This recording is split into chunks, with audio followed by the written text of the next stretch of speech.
నా ప్రాణానికి ప్రాణమైన తెలుగు ప్రేక్షక దేవుళ్ళందరికీ నమస్కారం.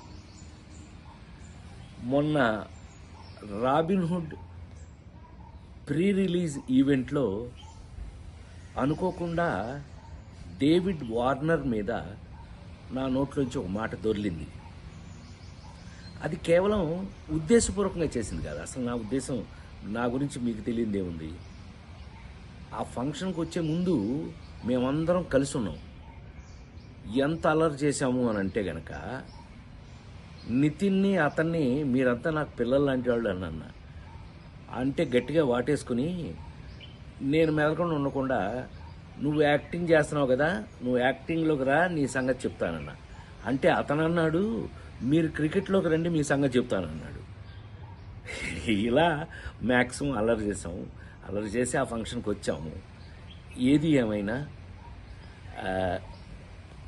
I love David Warner. I love his cricket.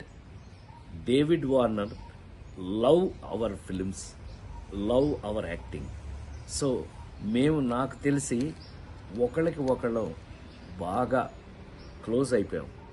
ఏది ఏమైనా ఈ జరిగిన సంఘటన మిమ్మల్ని ఏదైనా మనసు బాధ పెట్టినట్టయితే, ఎవరినైనా తెలియకుండా, నేను నిజంగా ఉద్దేశపూర్వకంగా అన్నది కాదు కాబట్టి, అయినా కూడా ఐ ఫీల్ వెరీ సారీ. నేను మీ అందరికీ సారీ చెప్తున్నాను. అలాంటిది ఇంకెప్పుడు జరగకుండా చూసుకుందాం మనం.